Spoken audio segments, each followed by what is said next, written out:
Merci, bonjour à tous. Vous pouvez vous installer. Merci beaucoup. Alors, je vais juste introduire ce petit temps de parole de Madame Rome qui sera un peu plus long que le mien, du coup.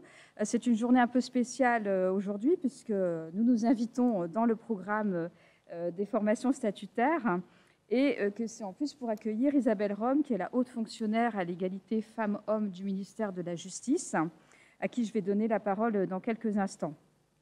Alors l'école, comme vous le savez, sans doute, est très engagée sur les sujets de l'égalité femmes-hommes à travers les actions qu'elle déploie, que ce soit des actions de formation ou des actions culturelles ou autres.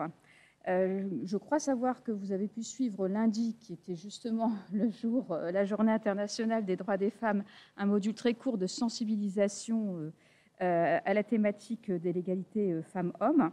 Donc cette année, nous irons plus loin encore que ce que nous faisions jusqu'à présent, en mettant en place un plan d'action stratégique sur 2021-2022 pour l'école, que je ne vais pas déployer maintenant puisque ce n'est absolument pas le sujet, et en lançant surtout un cycle de conférences, donc de 5 conférences qui commencent aujourd'hui et qui se termineront en mai-juin 2022, que vous allez toutes pouvoir suivre puisque nous allons faire en sorte qu'elles se déroulent pendant vos périodes de regroupement. Donc un cycle de conférences entièrement dédié à l'égalité femmes-hommes. Donc Madame Rome nous fait l'honneur d'inaugurer ce cycle aujourd'hui sur cette première conférence qui est dédiée à l'histoire de la condition féminine à travers les siècles, qui est un excellent début pour un cycle de conférences. Donc voilà, sans plus tarder, je lui passe la parole, sachant que nous avons donc un temps de conférence jusqu'à 12h30, questions incluses. Donc on s'arrêtera peut-être vers 12h10, 15 pour prendre les questions. Voilà, bonne conférence à tous. Madame Rome, c'est à vous.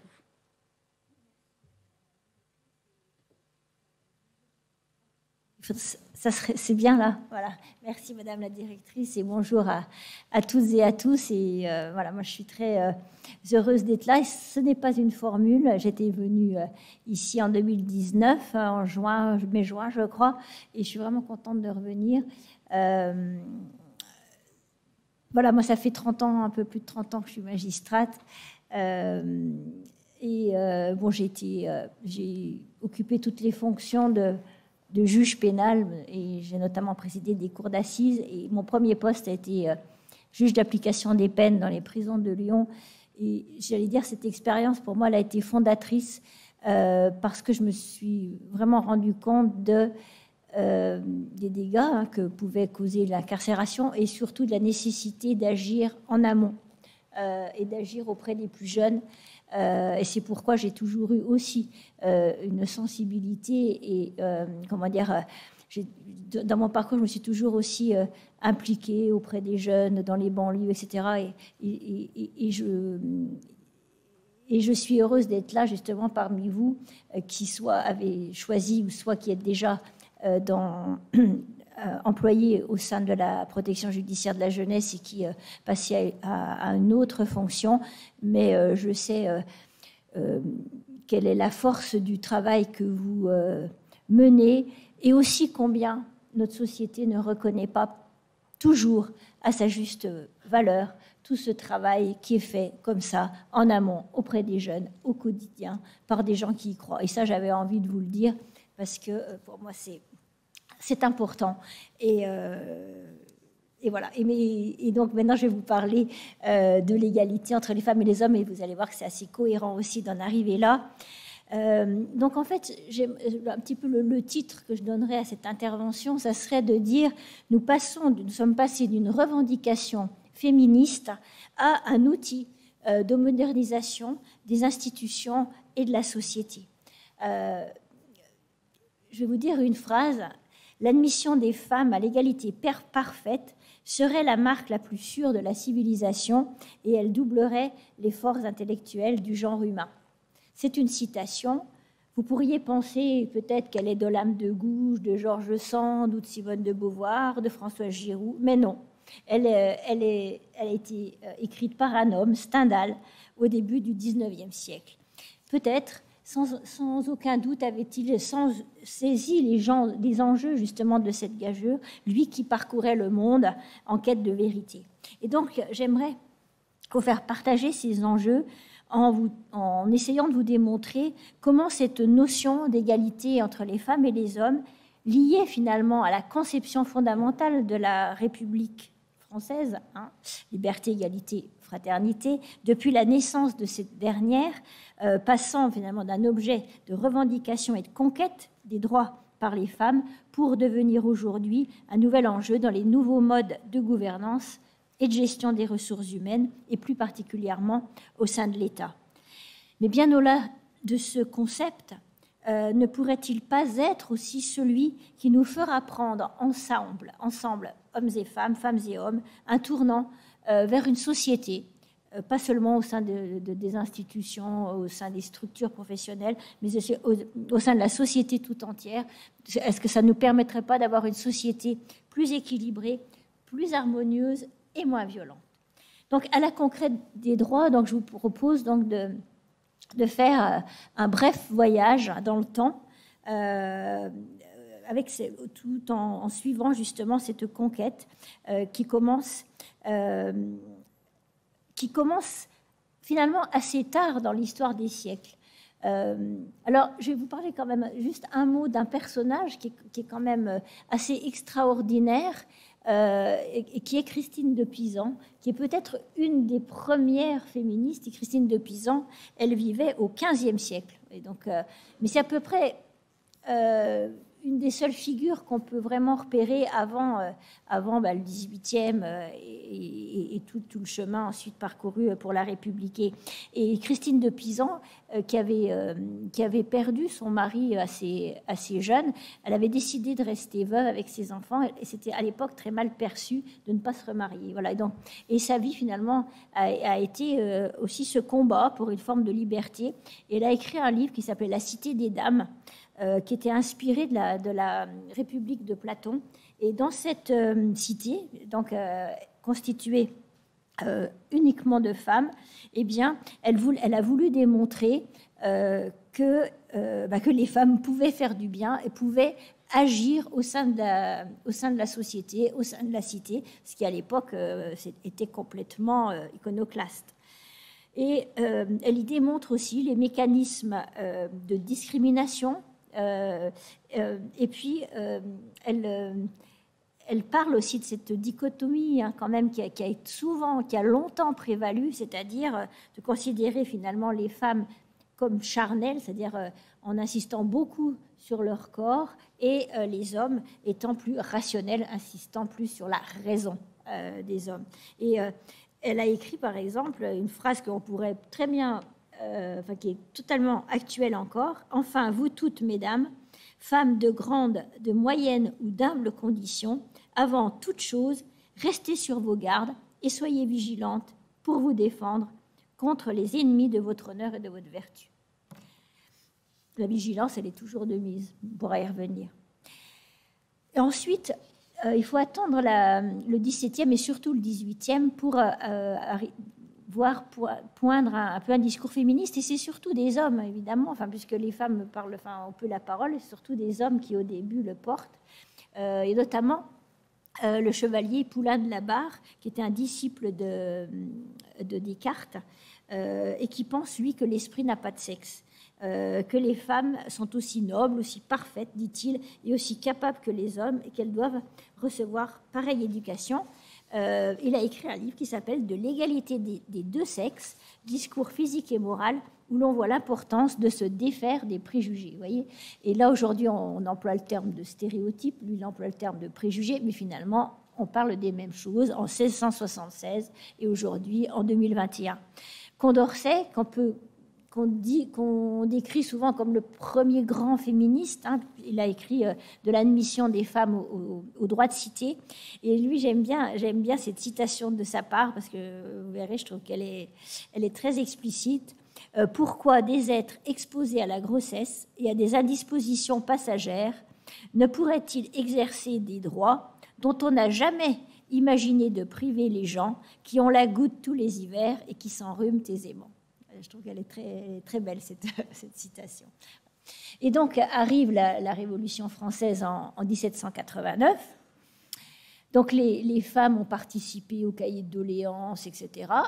mais elles n'ont pas de place, en fait, au sein de la Révolution.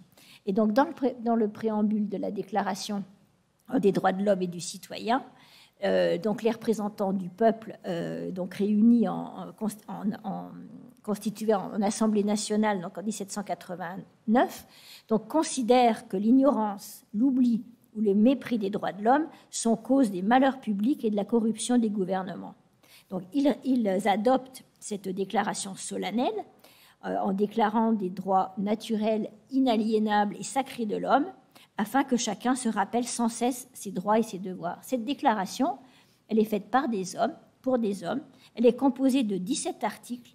Elle énonce ces grands principes qui gouvernent toujours notre démocratie, celui de la liberté, de l'égalité des droits, de la liberté de penser, de croire, de s'exprimer. Et elle affirme notamment que la loi est l'expression de la volonté générale. C'est d'ailleurs, c'est d'ailleurs pour ça moi, que j'ai voulu être magistrat. C'est en pensant, et c'est pour ça que je m'arrête, parce que quand on pense au terme de loi, on pense tout de suite à quelque chose d'extrêmement formel, à des codes, à quelque chose qui n'est pas facile à apprendre ou qu'il faut apprendre par cœur. Mais la loi, dans son sens premier, n'oublions jamais que ça... Alors, c'est peut-être l'idéal, on sait que c'est pas si simple, mais quand même, dans son idéal, l'idéal de la loi, c'est d'être l'expression de la volonté générale. Et ça, c'est quand même beau. Donc, elle affirme que la loi est l'expression de la volonté générale, édicte le principe de séparation des pouvoirs, ainsi que ceux de l'inviolabilité, du droit de propriété, de la légalité des délits et des peines, ça c'est le grand principe fondateur du droit pénal, le principe de l'égalité des délits et des peines, ainsi que celui de la présomption d'innocence. Voilà, ça date de 1789. Mais pas un mot sur les femmes. Et donc finalement, ces femmes sont totalement exclues. Le seul finalement à proposer un suffrage universel, sans exclure les femmes, c'est justement Condorcet. On sait que Condorcet a été condamné à mort et qu'il s'est suicidé même avant de monter sur l'échafaud.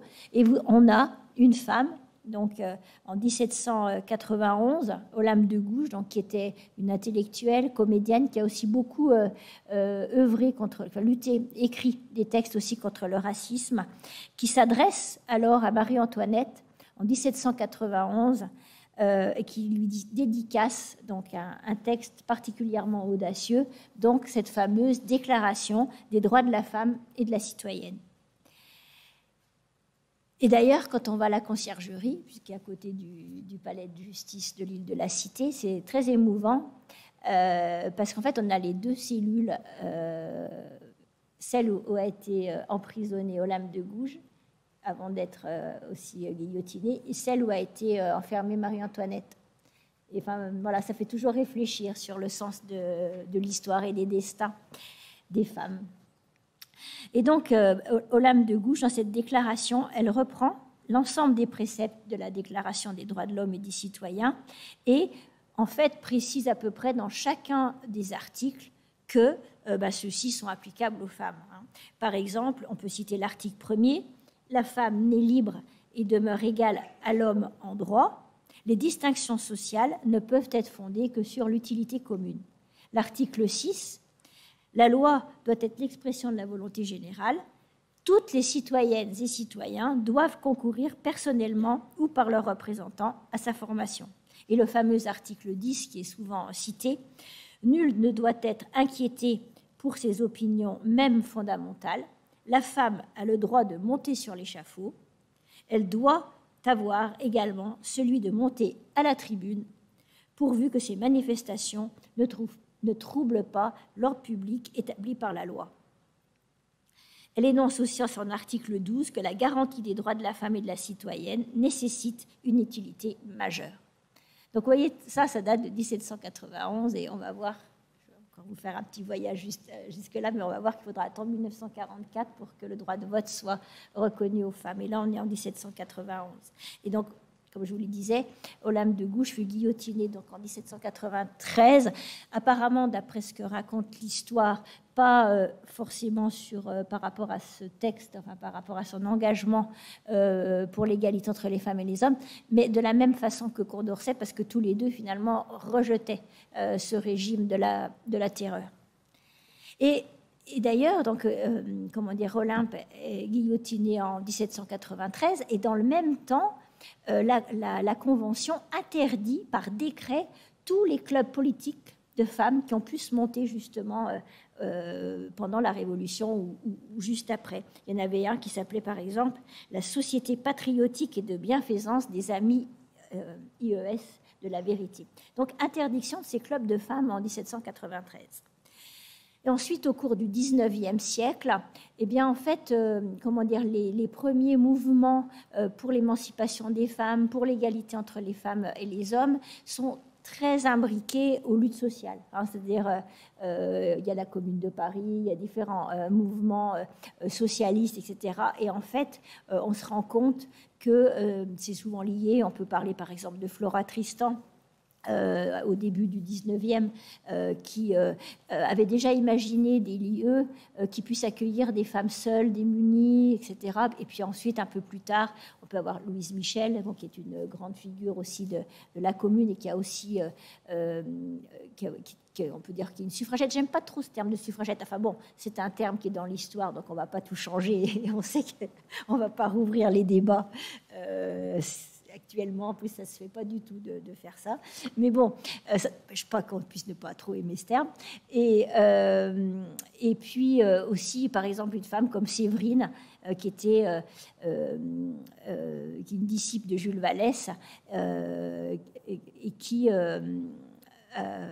a repris le journal qu'il avait créé, qui s'appelle Le Cri du Peuple, et qui était une femme journaliste qui était complètement visionnaire sur l'égalité entre les femmes et les hommes, qui a défendu le droit à l'avortement déjà, enfin, qui a beaucoup parlé aussi des violences conjugales. Enfin, bon, voilà, enfin, on a quelques grandes figures, mais qui sont aussi très engagées dans la lutte sociale. Et puis, en 1914, on est sur le point d'accorder le droit de vote aux femmes. C'est-à-dire qu'au début juillet, le 5 juillet 1914, vous avez 6000 femmes qui défilent, donc avec notamment Séverine, Marguerite Durand aussi, qui était une femme journaliste qui avait créé un journal qui s'appelait La Fronde, qui était le premier journal qui était écrit, fabriqué uniquement par des femmes. Et donc, toutes ces femmes, 6000 femmes, donc, défilent au pied de la statue de Condorcet à Paris, avec des gerbes de fleurs réclamant le droit de vote. Et le droit de vote allait être à peu près sûr accordé lorsque se déclare la Première Guerre mondiale. Donc, la guerre se déclare, les femmes, eh bien, elles font tourner quand même l'économie, elles travaillent dans les usines, elles travaillent dans les champs, mais rien n'est écrit pour elles dans la loi, rien n'est écrit pour elles sur le marbre. Et donc, à la fin de la guerre, eh ben, elles retournent au fourneau et on est reparti. Et on est reparti, et arrive là, ensuite la Seconde Guerre mondiale, et c'est à la fin de la Seconde Guerre mondiale que, peut-être avec le souffle quand même des résistants, de la résistance, qu'on arrive enfin à leur octroyer ce droit de vote, donc en 1944. Et là, j'allais dire, on ouvre un demi-siècle, parce que finalement, bon, ça va être plus long, et heureusement, mais j'allais dire, ce demi-siècle entre 1944 et 2000, enfin voilà, il est vraiment fondateur, j'allais dire, pour l'émancipation des femmes, parce que c'est là qu'on va avoir toute une série de lois qui vont leur donner, on va dire que c'est l'avènement des droits des femmes, en quelque sorte. Donc, on part du droit de vote. Ensuite, on a en 1965 la liberté de l'exercice d'une profession sans l'assentiment du conjoint. Donc, ça date seulement de 1965. La reconnaissance aussi de biens propres, c'est-à-dire de l'épouse. La possibilité aussi d'avoir un compte à elle, un compte personnel. Et puis ensuite, on a en 1967 la loi Neuwirth, qui est la loi qui autorise la régulation des naissances et la contraception. En 1970, c'est une loi fondamentale c'est l'avènement de l'autorité parentale conjointe qui se substitue à la puissance paternelle. Et ça, vous voyez, cette loi, elle est hautement symbolique, parce que ça veut dire qu'on passe d'un modèle de société construit sur une famille basée sur la puissance paternelle, donc sur le pouvoir sans partage du père, sur un modèle de société construit sur une famille où on a une co-autorité, enfin une autorité partagée à égalité entre les parents. Et là, j'allais dire, c'est une loi qui est vraiment, enfin voilà, c'est une loi phare, puisqu'en fait tout change, même si dans les faits c'est pas toujours aussi simple, mais en tout cas c'est un changement total de paradigme. C'est un terme un peu à la mode, mais enfin c'est quand même ça que ça veut dire. C'est quand même un changement de paradigme au sein de notre société. Et puis ensuite, on a, en 1975, la légalisation de l'avortement, donc avec la loi Veil. L'instauration du divorce par consentement mutuel, c'est aussi important, hein, parce que ça veut dire que on arrête tout ce qui peut être répudiation, que l'adultère n'est plus considéré non plus comme un délit, mais est considéré comme une faute civile, je veux dire, qui peut être examinée dans le cadre d'un divorce. Donc en fait, on voit qu'il y a une émancipation des femmes, mais qui va aussi avec une certaine libéralisation de la société. Et finalement, cette émancipation des femmes, j'allais dire, bénéficie pas seulement aux femmes, mais aussi aux femmes et aux hommes. Hein, voilà. Et puis, donc voilà, vous voyez toute cette fin du XXe siècle. Et donc ensuite, arrivent les années 2000. Et là, je veux dire, on a les lois très importantes aussi, mais qui concernent davantage la sphère publique, puisqu'on a les lois sur la parité en politique, qui instituent pour les scrutins de liste une pénalisation pour les partis qui ne présentent pas un nombre égal de femmes et d'hommes, et qui donc ont permis justement une émergence de femmes dans les collectivités locales, territoriales, puis à l'Assemblée nationale. Et aujourd'hui, on a 224 députés, soit 38,7, enfin presque 40%, pas très loin de 40% des élus du Palais Bourbon, c'est-à-dire des députés. Et rappelons quand même, donc je dis bien 224, 38,7%, on en avait 155 sous la précédente législature, et en 97, on avait moins de 10%. Donc on voit quand même ce que ça a provoqué. Hein. Et puis on a aussi, depuis 2011, donc, et là d'ailleurs, on a fêté le 10e anniversaire de cette loi, là, de ces lois, les lois Copé-Zimmermann, qui imposent aussi une participation des femmes à hauteur de 40% dans les conseils d'administration et conseils de surveillance des entreprises du CAC 40. Elles sont aujourd'hui un peu plus de 40% de femmes dans ces conseils d'administration. Et il y a 2 ou 3 très grandes entreprises où elles sont majoritaires, comme Engie, où elles sont 56%, Vivendi 54%. Et puis il y a aussi la mise en place d'un index pour les grandes entreprises, c'est-à-dire qu'il y a une note de 100 points qui est calculé à partir de 5 indicateurs, donc qui sont fixés par la loi et qui visent justement, alors ça on parle des entreprises, hein, des entreprises privées, et qui visent justement à comparer les écarts de rémunération entre les femmes et les hommes, et en cas d'index, donc au vu de ces 5 critères, en cas d'index inférieur à 75, donc sur 100, l'entreprise doit prendre des mesures correctives pour diminuer les écarts dans un délai de 3 ans, sous peine de sanctions financières qui peuvent monter jusqu'à 1% de la masse salariale. Et hier, j'étais à une rencontre avec la PDG de la RATP. Eh ben, on voit que c'est quelque chose qui est vraiment intégré dans la gouvernance de ces grandes entreprises et qu'elles font attention, quoi, hein, voilà. Donc, voilà, toute cette évolution législative. Et ce que je voudrais attirer votre attention sur le point suivant, c'est que cette évolution législative, elle a été concomitante aussi de la construction d'une pensée féministe qui a été portée en particulier par Simone de Beauvoir. Bon, c'était peut-être l'ouvrage un peu fondateur, le deuxième sexe, bon. Mais aussi d'autres, hein, Benoît de Groult, Antoinette Fouque, Michel Perrault. Voilà, donc on a des lois, une pensée, Et on a aussi des mouvements citoyens, hein, c'est-à-dire qu'on a le MLF, le Mouvement de libération des femmes, et puis des manifestations massives, justement, pour obtenir la dépénalisation de l'avortement. Hein. Et donc, en fait, on se rend compte que c'est quand même une conjonction de ces trois éléments qui font aussi bouger les choses, hein, c'est-à-dire des lois, une pensée, une mobilisation, et puis aussi, il faut des politiques volontaristes et courageuses. Voilà. Et parce qu'il a fallu aussi en vaincre des inerties. Hein. Par exemple, je vous parlais de la loi Neuwirth, donc c'était un sénateur, c'était un médecin, c'était un homme, hein, de 67. Eh bien, il a fallu 3 ans avant la publication des décrets d'application de la loi, ce qui montre qu'il y avait dans les administrations pas forcément un grand enthousiasme à mettre cette loi en place. Je pense que vous pouvez avoir vu, d'ailleurs si vous ne les avez pas vues, ces images, je pense qu'elles sont tout à fait instructives, les images de Simone Veil à l'Assemblée lorsqu'elle défend la loi justement qui dépénalise l'avortement, comment elle est insultée, comment... Enfin voilà, le combat a été rude, hein, voilà, donc il fallait aussi du courage, il fallait de la volonté. Et puis on sait aussi combien, par exemple, les lois sur la parité en politique ont été l'objet aussi de vives critiques. Hein. Elles favoriseraient les femmes parce qu'elles sont femmes et non en raison de leurs compétences. Puis moi, je me souviens aussi, on disait, mais les femmes, elles ne veulent pas venir, elles ne veulent pas se présenter, nanana, bon, voilà.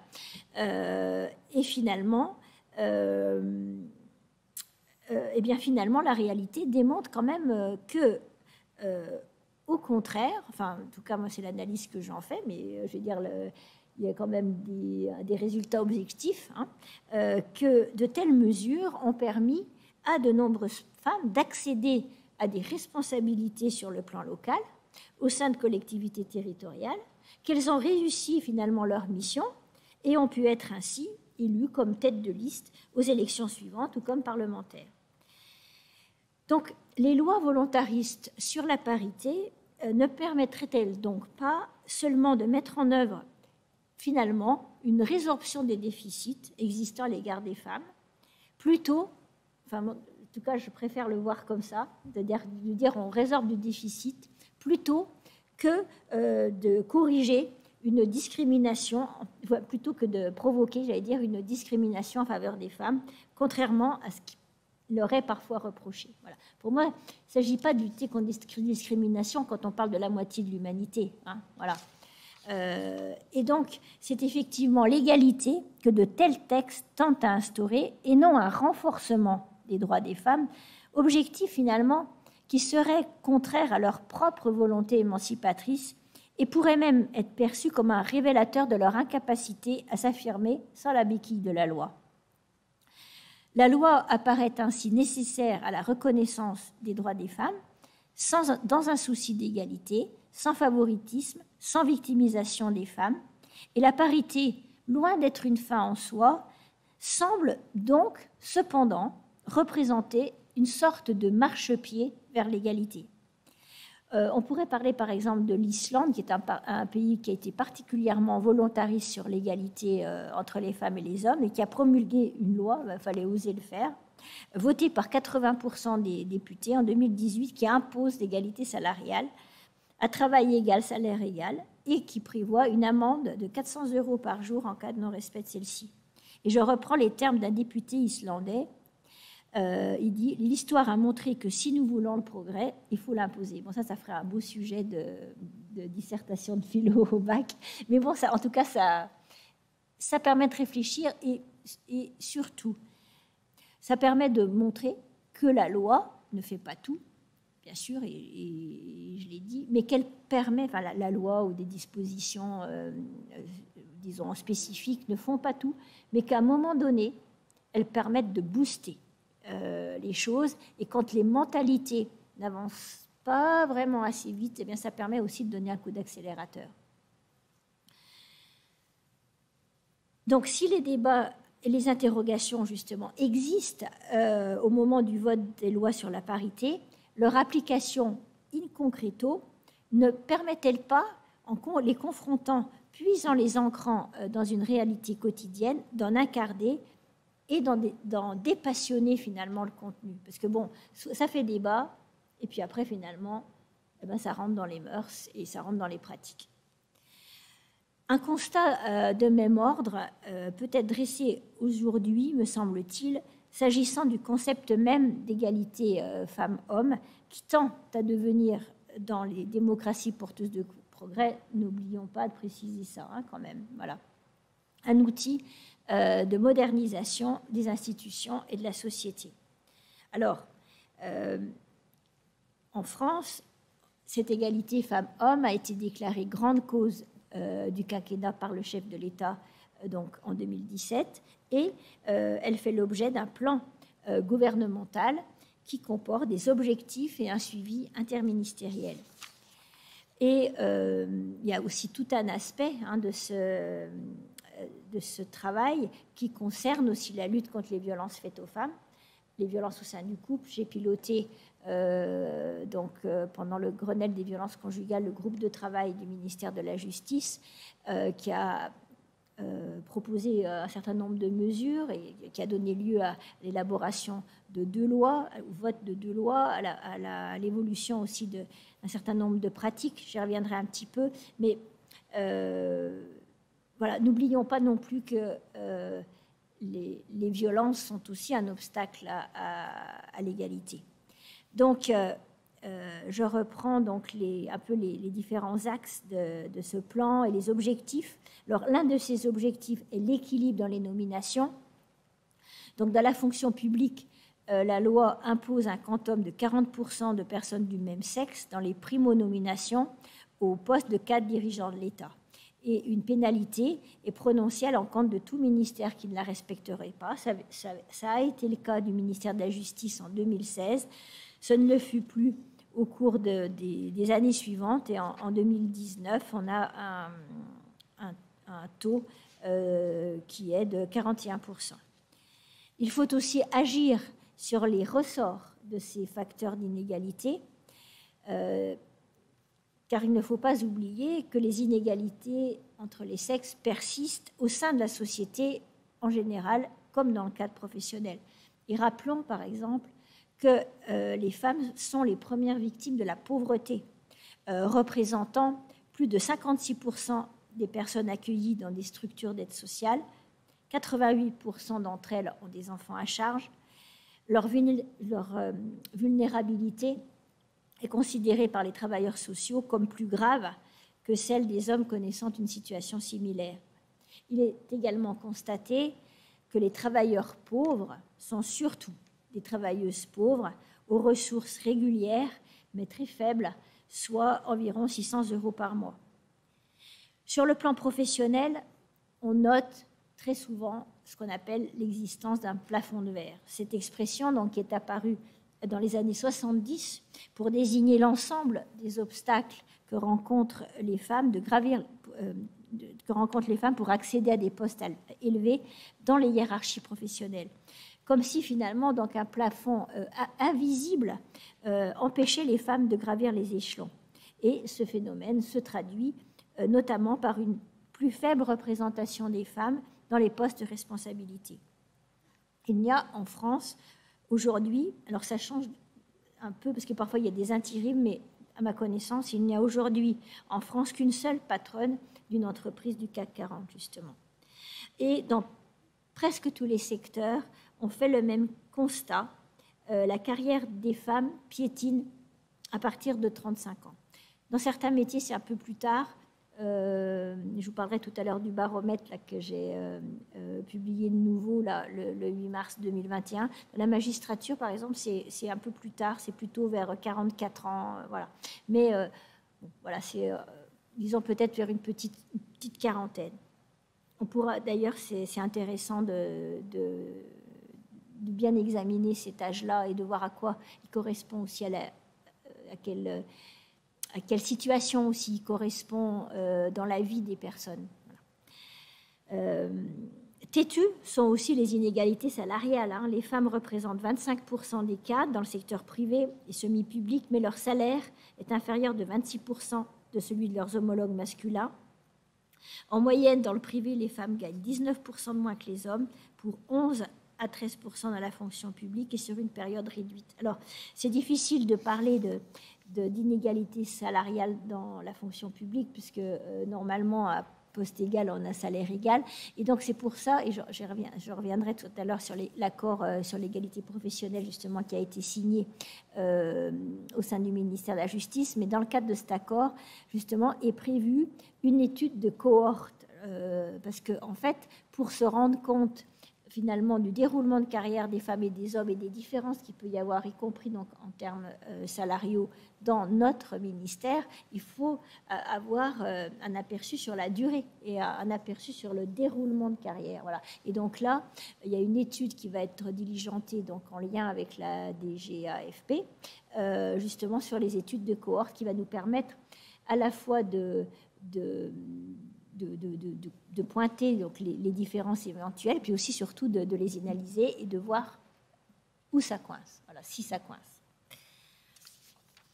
Donc, comment agir pour atteindre cette l'égalité? Donc, s'agissant du secteur privé, les entreprises sont de plus en plus nombreuses à s'impliquer en ce sens.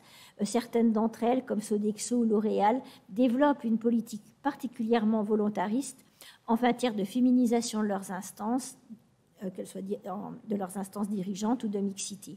Et donc, telle est aussi l'une des ambitions de l'État, à travers notamment la loi du 6 août 2019 relative à la fonction publique. Donc, selon les termes de cette dernière, l'État, mais pas seulement l'État, ses établissements publics administratifs, les hôpitaux publics, les collectivités locales et les EPIC de plus de 20 000 habitants ont dorénavant l'obligation d'élaborer un plan d'action pluriannuel pour l'égalité professionnelle entre les femmes et les hommes. Et donc ce plan doit comporter au moins des mesures visant à évaluer, prévenir et traiter les écarts de rémunération entre les femmes et les hommes, garantir leur égal accès au corps, cadre d'emploi, grades et emploi de la fonction publique, favoriser l'articulation entre activité professionnelle et vie personnelle et familiale, prévenir et traiter les discriminations, les actes de violence, de harcèlement moral ou sexuel, ainsi que les agissements sexistes. Et en cas d'absence d'élaboration du plan ou de non-renouvellement de celui-ci, eh bien, l'employeur défaillant est passible d'une pénalité d'un montant maximal de 1% de la rémunération brute annuelle globale de l'ensemble de ses personnels. Je regarde où j'en suis. Voilà. En cas d'absence d'élaboration du plan ou de non-renouvellement, l'employeur défaillant... Ah mais non, pardon, je me suis... Voilà, ça c'est... Hop, voilà. Et donc ça c'est effectivement l'obligation de fixer ce plan, l'amende en quelque sorte, enfin, la pénalité plutôt que le terme d'amende. Et puis aussi donc une autre obligation, c'est donc pour toutes ces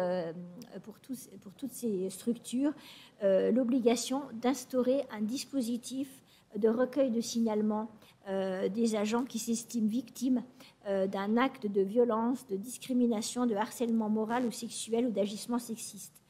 Et là, eh bien justement, a été mise en place depuis le mois de décembre pour le ministère de la Justice donc un dispositif qui s'appelle Allo Discrime, donc avec un numéro de téléphone auquel tous les agents, quel que soit leur statut du ministère de la Justice, peuvent s'adresser si justement ils s'estiment dans une de ces situations. Et donc cette cellule permet de recueillir cette parole, d'accompagner, éventuellement d'orienter vers les autorités compétentes pour traiter de la situation. Il y a aussi des mesures qui sont prévues pour renforcer l'obligation, comme je disais, de nomination équilibrée, qui ont été étendues d'ailleurs aux collectivités territoriales, pour aussi établir une composition équilibrée des jurys, ainsi qu'une présidence alternée de ceux-ci. Et là, justement, le secrétaire le secrétariat général, donc dans l'organisation des concours, eh bien, a mis en place des présidences alternées dans 90% des cas. Donc on voit que c'est une avancée objective. Et puis aussi un axe pour améliorer la situation des personnes enceintes ou parents de jeunes enfants en préservant leurs droits à avancement en cas de congé parental ou de disponibilité. Et c'est aussi l'esprit de la mission confiée aux hauts ou aux hautes fonctionnaires désignés auprès de chaque ministère afin de promouvoir l'égalité entre les femmes et les hommes. Et donc c'est la mission que j'exerce donc depuis juin 2018. Et au cours donc de ces bientôt 3 années, deux axes importants, même s'il y en a eu d'autres, mais 2 axes importants de l'exercice de la mission donc, qui m'est confiée ont consisté vraiment à tenter d'insuffler une culture de l'égalité entre les femmes et les hommes au sein du ministère de la Justice et de mettre en place des outils efficients qui permettent de décliner une politique d'égalité professionnelle. Donc, insuffler une culture de l'égalité, ça passe quand même beaucoup par la formation, la sensibilisation des personnels, l'échange avec eux. Et là, on est dans une école. Je pense que c'est un bon lieu pour faire passer cette culture. Et je vous félicite d'ailleurs de mettre en place ce cycle de conférences que j'ai vraiment l'honneur et aussi le plaisir d'inaugurer ce matin. Je pense que c'est vraiment une très belle initiative. Et le plan d'action aussi que vous projetez de déployer, voilà, je pense que c'est vraiment fondamental mais ça relève vraiment de la volonté. Donc, je dis souvent l'égalité, c'est une volonté. Oui, c'est une volonté, voilà, parce qu'elle ne va pas de soi. Donc, c'est une volonté. Une volonté, ça veut dire qu'il faut impulser. Mais quand on a impulsé, il ne faut pas croire que c'est fait. Il faut continuer, il faut toujours ramer. Voilà. Donc c'est une course longue, c'est un long chemin. Voilà. Et il ne faut pas perdre son souffle. Voilà. Il faut toujours repartir. Mais ça, je pense qu'on peut repartir, justement, c'est pour ça que j'aime bien employer le terme d'insuffler, parce que ça veut dire on a plus de souffle quand on est plusieurs aussi, quand on est nombreux, et quand on est des femmes et quand on est des hommes, parce que c'est un sujet qu'on peut porter ensemble, et j'y reviendrai. Et donc, pour les quelques échanges que j'ai eus avec Madame le maire montre que vous avez des idées, je ne veux pas les exposer là, mais tout à fait intéressantes. Et je pense que oui, c'est bien aussi d'innover, trouver des choses intéressantes. À l'ENM, j'avais participé, parce que bon, je suis intervenue dans toutes les écoles, les 4 écoles du ministère, donc les NPJJ, les NAP, l'ENM et l'ENG. Et avec l'ENM aussi, avec une promotion, c'était assez intéressant parce qu'il y avait un groupe d'auditeurs, parce qu'ils peuvent avoir un travail collectif sur un sujet choisi. Et donc, il y avait un groupe d'auditeurs qui avait choisi de travailler sur justice et genre.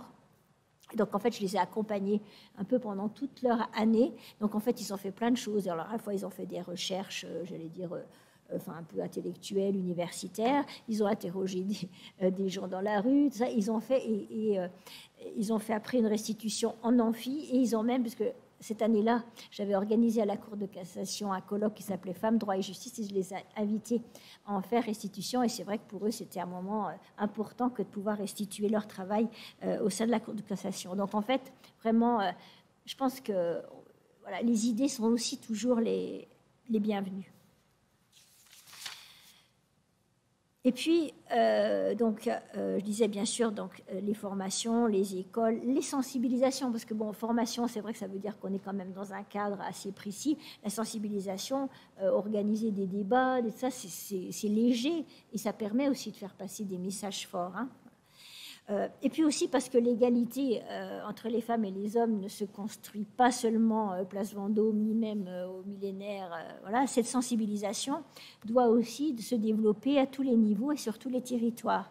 Et donc, c'est pourquoi, depuis que je suis arrivée, je me suis beaucoup déplacée. Je me déplace toujours. Bon, parfois, le virus m'a un petit peu stoppée, mais pas trop quand même. Voilà.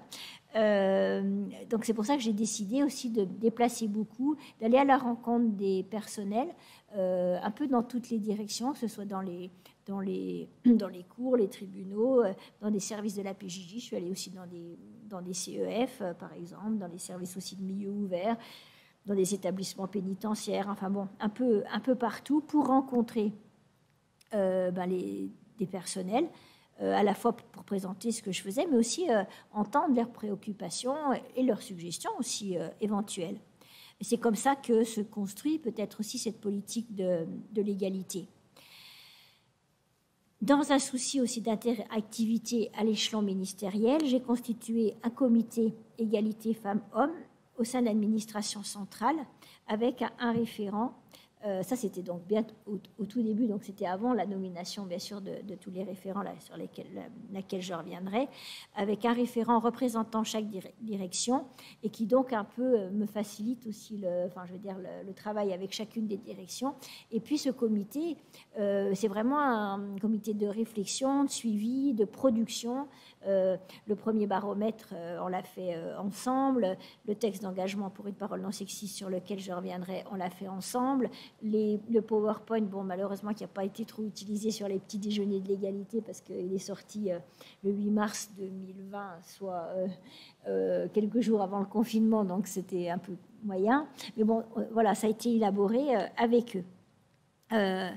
Et donc, il est important justement qu'on soit bien dans une co-construction de cette politique. Hein, voilà. Il est aussi très important, et ça, je pense que c'est un axe qui est fondamental. Parfois, certains ou certaines ont du mal à l'accepter en disant « c'est fini chez nous, il n'y a plus de tout ça ».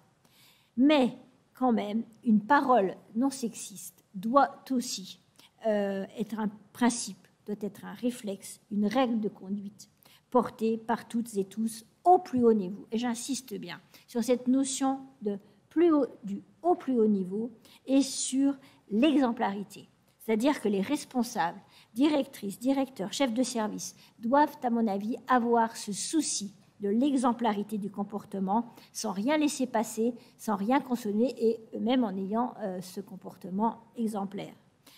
Une remarque sexiste doit être relevée et reprise. Il en va de la qualité de vie des femmes et des hommes, de leur bien-être au travail, de l'estime de soi, du respect de la dignité de chacune et chacun. Et là, j'insiste là-dessus. Si vous avez un chef qui, bon, alors je ne parle même pas de celui qui n'est pas très correct, mais quelqu'un qui laisse passer, ça veut dire que tout le monde se sent autorisé à allez, on y va, à obtenir des propos, à avoir une parole comme ça sexiste. Donc, c'est pour ça que le chef ne doit rien laisser passer. Moi, il y a une citation de Michel Serres que j'aime beaucoup et je trouve qu'elle est très évocatrice. Il dit « Il faut savoir choisir son rire ». D'autres ont pu dire « On peut rire de tout ». Moi, je ne suis pas forcément d'accord. C'est-à-dire que quand ce sont toujours les mêmes qui rient et toujours les mêmes qui se sentent offensés, là, c'est là le déclic. On se dit là, ça ne va pas. On n'est pas dans le respect de la dignité de l'autre. Voilà. Et ça, c'est un bon petit signal de se dire ça. Et donc c'est très important. Et cette parole non sexiste, donc bien sûr, ça touche le langage, ça peut toucher le comportement, mais elle peut s'entendre aussi d'une manière plus large et d'une manière finalement proactive d'accompagner les femmes dans leur carrière et de veiller à véhiculer des représentations non sexistes dans le déroulement de celle-ci. C'est pourquoi donc un texte d'engagement pour une parole non sexiste a été élaboré. Donc il est sur le site du ministère de la Justice. Si vous allez sur intranet, vous avez ma page haute fonctionnaire à l'égalité femmes-hommes et sur la droite il y a texte d'engagement, donc on peut le consulter, on peut le télécharger là. Il a été conçu, comme je vous le disais, donc avec l'ensemble des directions, via le comité égalité femmes-hommes, en lien aussi avec l'association Femmes de Justice, et il vise justement à apporter un certain nombre de recommandations sur cette parole non sexiste, entendant bien aussi de l'accompagnement des femmes dans leur carrière. C'est-à-dire qu'on insiste par exemple sur le rôle là aussi des chefs, de l'encadrement, dans les entretiens d'évaluation, par exemple. Alors, c'est à la fois ne pas adopter des termes justement un peu sexistes sans en avoir l'air, mais par exemple, vous voyez, il faut éviter de mettre qu'une femme est toujours souriante. Voilà, on ne dirait pas forcément d'un homme qu'il est toujours souriant. Bon, ça, je dis que c'est un peu caricatural, mais bon, voilà. C'est juste pour montrer, ça c'est en termes de termes employés dans l'évaluation, mais aussi ça peut être aussi dans les stéréotypes de carrière. Une femme, elle peut aussi être, pourquoi pas, un personnel technique. Dans la magistrature, une femme, elle peut être juge antiterroriste et pas forcément juge aux affaires familiales.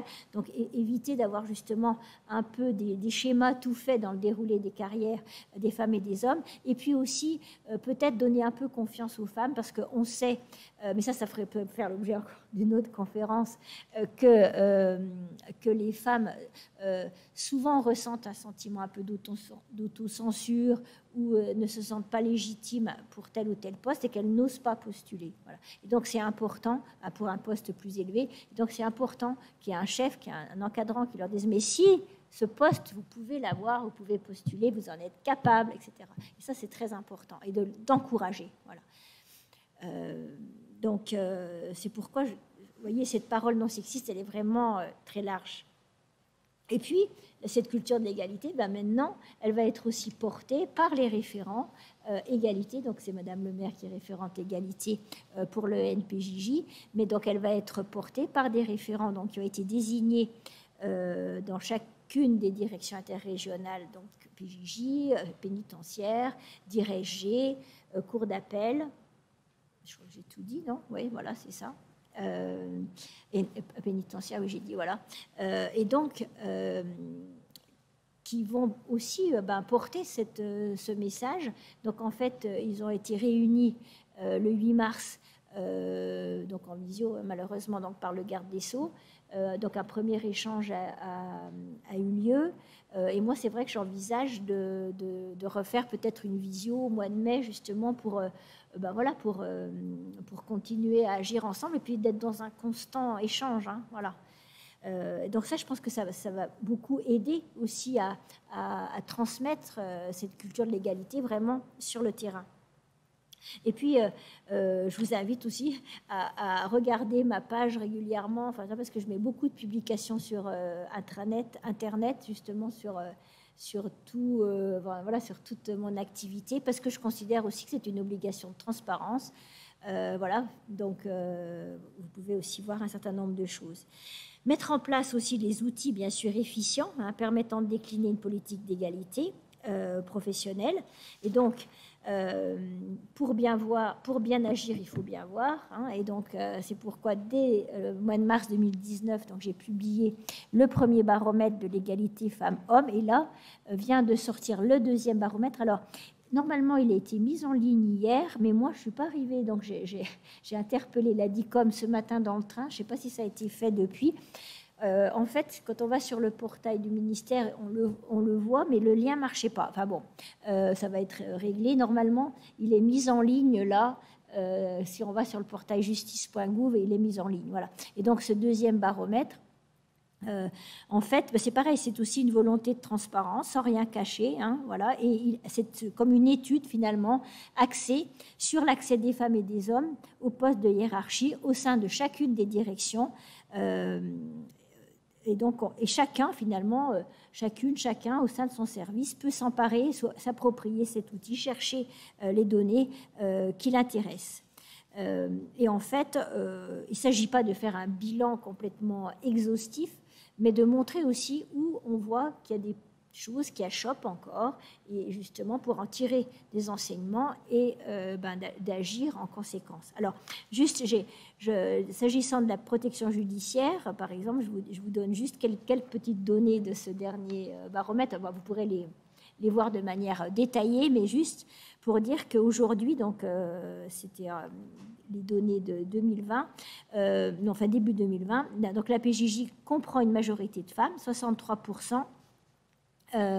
On a 90% de femmes chez les magistrats, donc à la PJJ, 61% de femmes au poste de catégorie A, et chez les directeurs fonctionnels, avec 53% de femmes, la mixité est assurée. Par contre, les directeurs interrégionaux, là, sont très majoritairement des hommes, puisqu'on a 9 hommes pour une femme, et on compte 67% d'adjoints. En revanche, les femmes sont aujourd'hui plus nombreuses que les hommes au poste de directeurs territoriaux. Vous pourrez retrouver donc des données détaillées dans le baromètre. Et puis, donc, j'ai déjà abordé, pour donner corps, pour donner forme à cette politique de l'égalité, un accord donc, a été signé le 20 janvier 2020 par la garde des Sceaux avec 5 organisations syndicales du ministère de la Justice. Cet accord est né d'une concertation approfondie qui a duré plusieurs mois, qui a été effectuée par le service, sous le pilotage du service RH du secrétariat général. Et donc, cet accord donne lieu à un plan d'action qui comporte donc 60 actions et qui peuvent relever du dialogue social au plan national comme sur les territoires, sur les moyens de tendre vers une égalité effective dans les rémunérations. Donc, je vous ai parlé déjà de cette étude de cohorte, de l'amélioration concrète de l'articulation entre la vie professionnelle et la vie personnelle, j'y reviendrai, et sur la prévention des violences faites au personnel. Alors, quelques mots justement sur l'équilibre vie professionnelle, vie personnelle, parce que moi, je pense que là, vraiment, en près de 3 ans, je pense que c'est ce que j'ai constaté qui était le plus... Enfin, c'est peut-être ce qui fait le plus à choper, je pense, aujourd'hui, l'avancée dans les carrières des femmes. Je pense que c'est cette recherche d'équilibre qui, même si les modèles familiaux évoluent, cette recherche d'équilibre, elle est quand même plus compliquée encore aujourd'hui pour les femmes que pour les hommes. Et en fait, quand on parle de ce fameux plafond de verre, etc., je reviens par rapport à ça. C'est-à-dire qu'en fait, ce qu'on constate, c'est que bien souvent, quand les femmes, justement, quand les hommes et les femmes peuvent prétendre à des premiers postes de hiérarchie, eh bien, c'est un âge où les enfants sont encore pas forcément très grands et nécessitent encore pas mal d'attention, de soins particuliers. Alors je dis bien, ça évolue. Ne prenez pas, messieurs, c'est pas du tout mon propos. Puis moi, vous l'avez compris, je suis pas du tout dans de la stigmatisation ni dans une guerre entre les genres. Mais c'est vrai que quand même encore beaucoup. Je veux dire, ce poids quand même du soin sur la famille repose encore principalement sur les femmes et que justement, quand ce premier poste de hiérarchie est accessible, eh bien, soit il peut impliquer une mobilité, et c'est quand même souvent le cas dans nos métiers de la fonction publique, j'allais dire au sens large, eh bien, le célibat géographique, il sera quand même plus accepté par un homme que par une femme, parce que la femme, elle va rester avec les enfants, s'occuper de la cellule familiale. Cela ne signifie pas que les hommes sont contents, de partir en célibat géographique, et c'est pourquoi aussi toutes ces mesures que nous mettons en place, elles bénéficient finalement aux hommes comme aux femmes. Et donc, si ce n'est pas la mobilité, c'est la charge que va représenter ce poste de hiérarchie, parce qu'on sait bien que quand on accède à un poste de hiérarchie, ça veut dire d'abord il faut s'y mettre, et puis c'est une implication plus grande, ça nécessite une disponibilité plus grande, et à un moment où on est encore très concentré sur un certain nombre de choses dans la vie familiale. Et donc, c'est pourquoi c'est vraiment important de travailler là-dessus. Et donc, je dirais 2 mots sur la charte de l'équilibre des temps de vie qui a été signée donc, le 8 mars par le garde des Sceaux avec les organisations syndicales.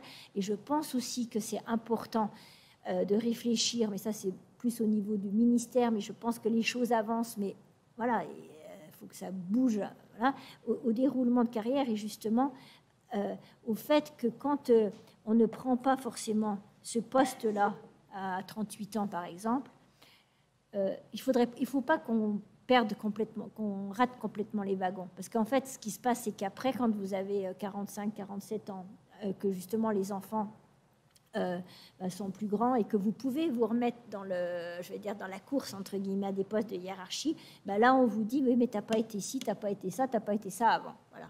Et c'est vraiment là-dessus que je pense qu'on doit aussi faire évoluer notre système, je pense que ça évolue, ça bouge, mais ça, c'est vraiment quelque chose d'important parce que je crois que c'est un des obstacles quand même les plus importants à l'avancée des femmes dans les postes de hiérarchie. Alors, la charte de l'équilibre des temps de vie, qui est aussi d'ailleurs en ligne, c'est important qu'elle existe dans un ministère comme le nôtre, d'autant plus que nous sommes un ministère régalien, c'est-à-dire que donc, nous devons avoir comme objectif justement d'améliorer l'équilibre entre la vie professionnelle et la vie personnelle des agents, mais on a aussi une mission régalienne avec cette notion d'intérêt général, continuité du service public à respecter, et donc il faut bien concilier ces deux aspects. Donc forcément, ces deux aspects sont pris en compte, et en fait,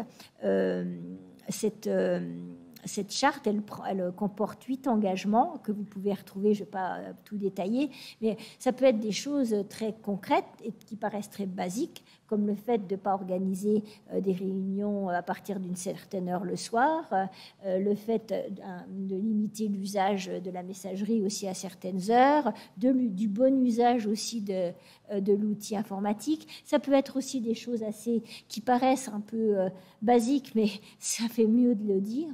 C'est-à-dire que, par exemple, quand on a un couple qui travaille dans le même service, faire attention peut-être à l'organisation de leur planning, quoi. Pas les mettre de permanence ou d'astreinte en même temps, enfin bon, des choses comme ça. C'est aussi une attention portée à des personnes donc en situation de congé maternité, de retour de congé maternité, ou de bien les entourer. Idem d'ailleurs pour le congé paternité, c'est-à-dire qu'il ne faut pas non plus que les hommes qui demandent un congé paternité vivent aussi des situations de sexisme, parce que il ne faut pas qu'un jour on dise maintenant ils sont comme les femmes, ils demandent aussi des congés, voilà. Donc non, c'est juste un partage justement égalitaire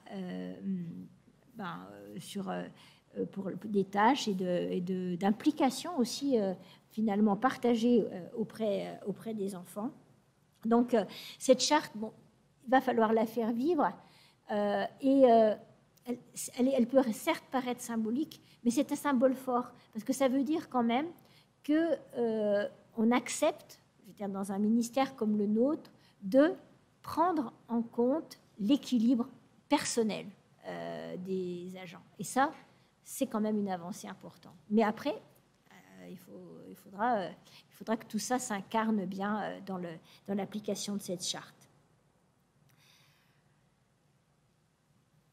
Donc, comme je le disais, en fait, en travaillant sur cet équilibre des temps de la vie, on se rend bien compte qu'on parle aux femmes comme aux hommes, voilà, et que finalement, agir, promouvoir cette égalité professionnelle, c'est finalement moderniser aussi la gestion des ressources humaines d'une institution comme d'une entreprise.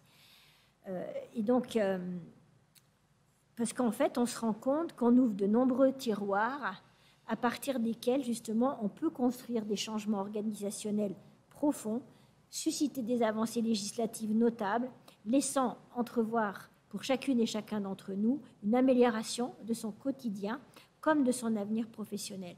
Et je répète, c'est pourquoi l'égalité professionnelle doit se construire avec l'ensemble des forces vives de l'institution ou de l'entreprise, femmes et hommes, parce que justement, elle est un enjeu pour toutes et tous, et parce qu'au-delà d'une égalité en droit, c'est une vie meilleure, en quelque sorte, qu'elle nous promet à toutes et à tous. Rendant la vie meilleure, l'égalité réelle entre les femmes et les hommes rendrait aussi la société plus apaisée. Et je voudrais dire, si j'ai encore une minute, voilà, je voudrais dire aussi que au-delà de l'égalité professionnelle, je pense que dans notre ministère, il est aussi important aussi de penser à nos publics. C'est-à-dire que la PJJ, il y a des publics, des jeunes, la pénitentiaire, il y a des publics, les personnes incarcérées ou placées sous main de justice, à la DSJ, il y a des publics, les justiciables, etc. Et moi, j'ai une notion un peu inclusive de l'égalité. C'est-à-dire que, oui, parlons de notre égalité professionnelle, mais c'est important aussi d'avoir cette démarche peut-être justement dans la mise en œuvre de nos politiques publiques en leur direction, d'intégrer aussi cette notion d'égalité. Si je pense par exemple, moi j'ai beaucoup travaillé sur les femmes détenues, bon voilà, sur le maintien des liens familiaux en détention, voilà. Et ça fait partie aussi, je trouve, des objectifs que nous pouvons avoir. Il y a un sujet, moi je me permets d'en dire deux mots, c'est vraiment justement quelque chose que je me suis trop éloignée. C'est vraiment aussi un sujet qui me préoccupe beaucoup. Bon, vous le savez, je suis très impliquée sur la lutte contre les violences faites aux femmes et les violences conjugales. Et d'ailleurs, j'ai apporté à l'école, mais vous pourrez aussi la voir, nous avons sorti là, pour le 8 mars un DALOS avec 40 contributions, dont des contributions de psychologues, psychiatres comme Marie-France Irigoyenne, sur l'emprise et les violences au sein du couple. Voilà, ça permet justement de bien décrypter ce qu'est l'emprise et puis aussi de voir aujourd'hui comment on traite judiciairement cette notion et puis aussi les violences conjugales. Mais donc, je suis frappée justement de voir aussi comment les jeunes peuvent se trouver déjà dans des situations compliquées en termes de violence physique ou psychologique et justement dans cette situation éventuelle d'emprise. Et vous voyez par exemple quand on voit des jeunes filles qui se prostituent, souvent qu'est-ce qu'on va avoir? On peut avoir un grand frère, on peut avoir un copain malveillant, mais qui va aussi les placer éventuellement sous emprise. On peut avoir une jeune fille qui va garder chez elle des centaines de grammes de cannabis, pareil, soit pour un grand frère, soit pour un amoureux, etc. Sans compter aussi les violences physiques dont elles peuvent être victimes au sein d'un couple. Alors le couple étant une conception large, ça peut être la relation amoureuse connue déjà à l'adolescence. Et je pense que c'est très important, me semble-t-il, d'agir sur deux aspects, c'est-à-dire à la fois d'apprendre finalement aux filles et aux garçons de mieux respecter l'autre. Voilà, mais ça, j'allais dire, au-delà même du couple et de la vie familiale, c'est